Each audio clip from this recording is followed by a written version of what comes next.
Hey everybody, it's Monica King again, and King's Titan Homestead. And today I'm back out in the greenhouse. I love it out here. It smells so wonderful. It's just beautiful. So I planted a few more things, in case you're following me for plants. I think that these two trays are Rocky Mountain Bee plant, and if that's the case, I had two lovelies little pop up here, and I had two here that were actually very late growing calendulas, and I'm not sure, this might be a calendula as well. Trying to keep track of everything. Could be a surprise, you never know.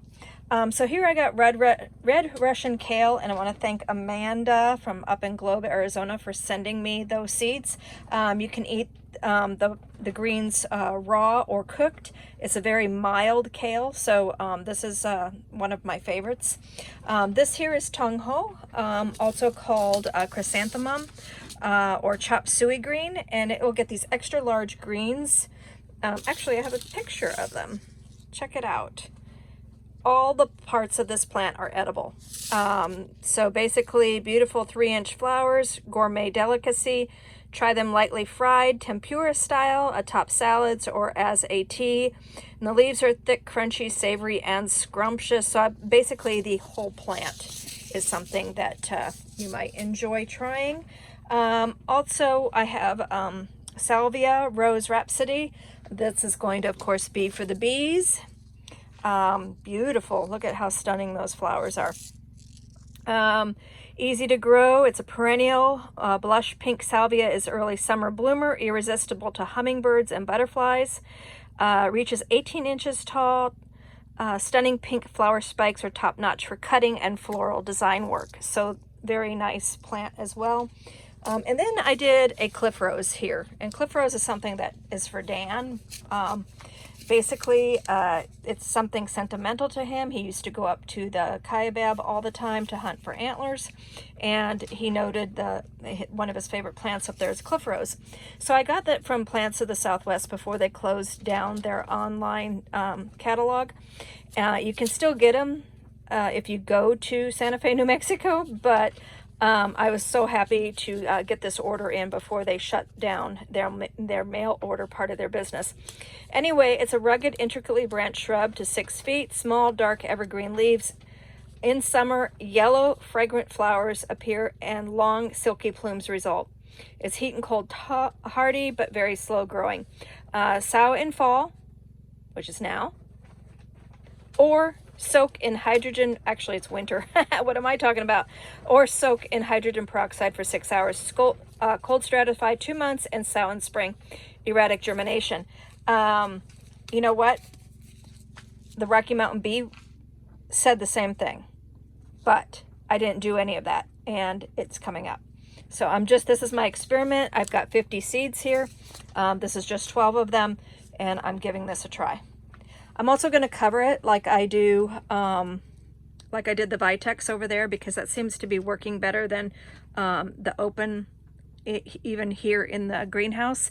And I've got some Chinese cabbages that I need to transplant. I might take some of them down to the farmer's market on the first Saturday. We also have some cauliflowers here, and some calendulas that, you know, I planted these seeds at the same time as these little babies here, and these were very slow popping up. So, yeah, I finally got them out of the trays because they were just so slow. But it goes to show you, don't discard them. You never know how, when a seed is going to germinate. And then out of a packet of, out of 12, I only got 1 gazania. Which is kind of disappointing, but I have a bunch more out in the garden already for the bees. These are just delicate, so it's going to stay in here for a while. These things popped up probably because the Mother of Millions isn't too far away, and if you have these, I know they're very difficult to throw away, but the reason why their name is Mother of Millions is because there's so many, and there's so many available. Once you buy one plant, your entire friends and family will have them because they're prolific.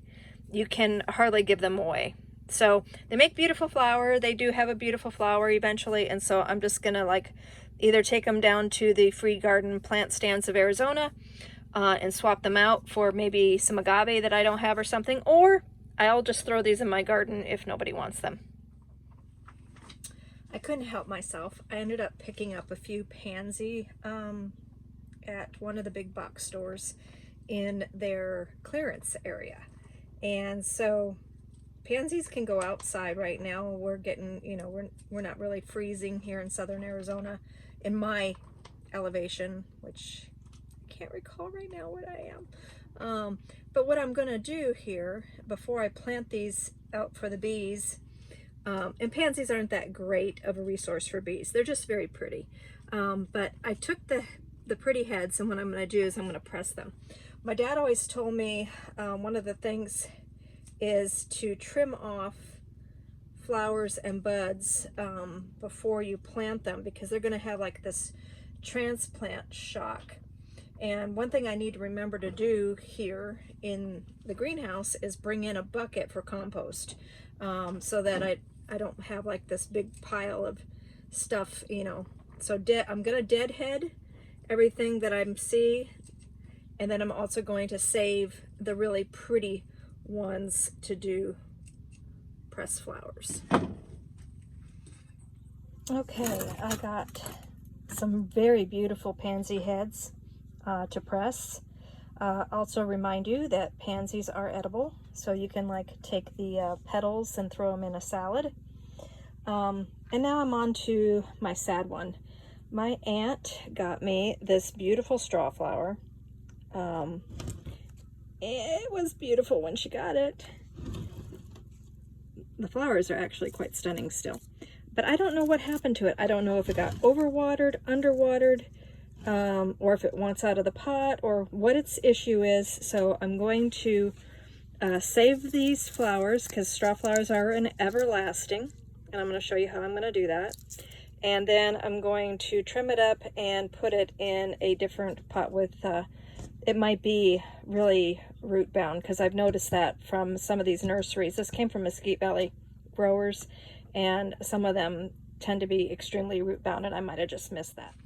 Okay, so I got some 18 gauge floral wire is what I picked up, and I'm just gonna pop a flower off of here,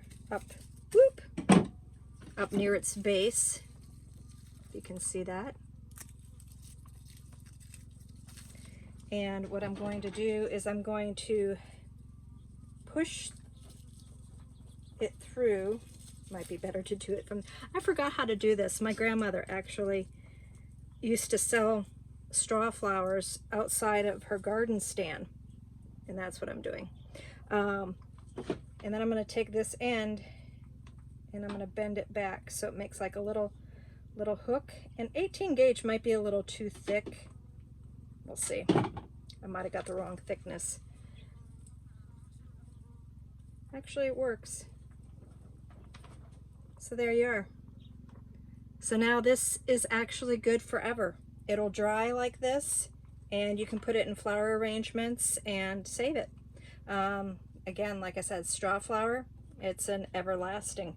And grandma would have, great-grandma, great-grandma would have this really awesome vegetable and plant stand, and she would sit and crochet and do things like her straw flower heads and watch the window, and she would see a car drive up, and then she'd go, "Hey, I got money out there." So it was just all on the honor system. It was quite lovely. Something you just don't see a whole lot anymore. I can't do that here. So, and I'll show you how many I get here in just a little bit. Yeah, I remember we used a thinner gauge wire, and it was like a dark green wire, and it wasn't wrapped. This one has like it's like a regular wire that's got floral tape on it, green floral tape. I came too far. And it's a little bit too big. That flower I might have screwed that one up. Ta-da! So it's literally a little bouquet that is now going to last forever. So, okay, this is just a 4-inch pot, and I'm going to change it to a 6. Oh, yeah. This could be part of her problem, especially if she got a little too dry. Look at her. She is extremely root bound. Extremely. Poor thing. So I'm going to pull some of the roots apart. She might not even.